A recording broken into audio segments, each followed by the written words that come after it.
weekend program for adults, and I was privileged to have two students in my class, Gwen and Harry Carr, who were wonderful students and became wonderful friends. I visited them at their home downstate. It's not really downstate, but in Chicago everything's downstate. That's past Beverly. And I was pleased eventually to hear that they'd started a family. Many years after I last visited them, neither was able to complete their studies at the time, but Gwen came back and completed a few years ago.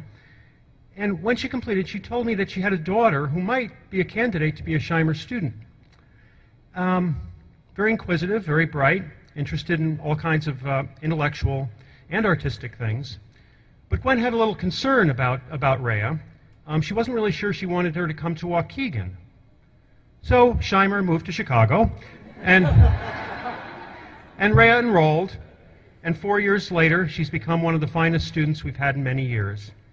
In addition to being academically accomplished, she's a thespian, she's a dancer, she's a thoroughly delightful young woman.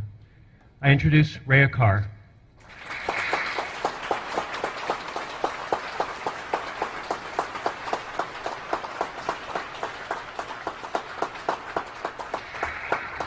Got some books here.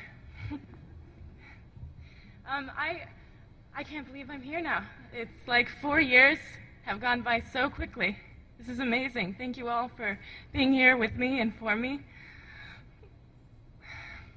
In the spirit of change, in the spirit of our great buzzword, change, I'd like to talk about all the change that Shimer has inspired in me. And I think it's not just me, but it's a great place to challenge yourself and to learn and to totally enter this fantasy world of different ideas that tend to change a lot. Like you get relativity, you get ideology.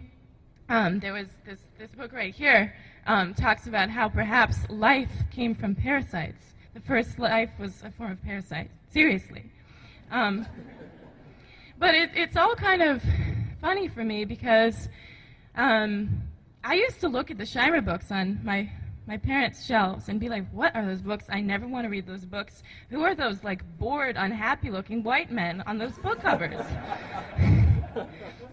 And so it's pretty funny that I'm graduating from the great book school of Chicago, considering all that. When I came to Shimer, there was two things I wanted. I wanted enlightenment, and I wanted to dance. So somehow I thought that would happen here. And I think I've gotten maybe some of each of those things, maybe. I came to Shimer a very religious person, and I wanted to talk a little bit about how my view of religion has changed here, and just how it's really at the core of my life experience. I mean, I feel like I had this beautiful desire to have the surety and the structure of a benevolent God. And I came to Shimer thinking I was serving this God. I gradually, criticized that. And it was a pretty stressful process. But I feel like every bit of certainty that I came in with, so much certainty, has whatever may be left that includes more uncertainty is replaced by extreme flexibility and happiness. I feel like the structure at Shimer allows for the first time in my life, I found a community of people that I felt like I could just say what I was thinking, that I could be honest and be heard. As Marx says, one of those old, unhappy white men philosophers, oh, I lost my place. I lost my notes too, so bear with me.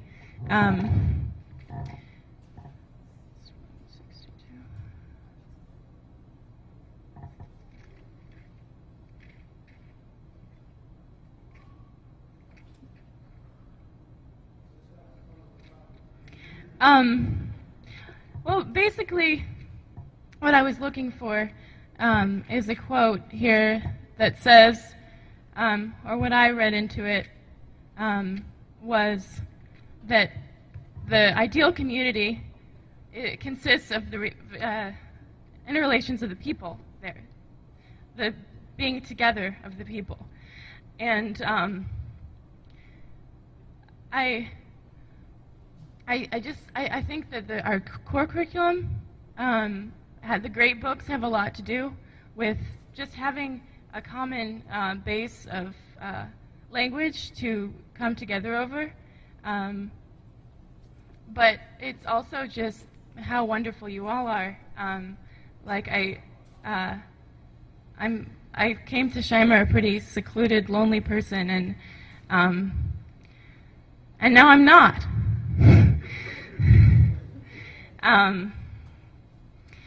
So, of all those ideas swirling around from one semester to the next, the one I'm sort of stuck on now is language games. It's a term that I believe Wittgenstein coined, but I know of it from Leotard. Perhaps I like Leotard because I'm a dancer.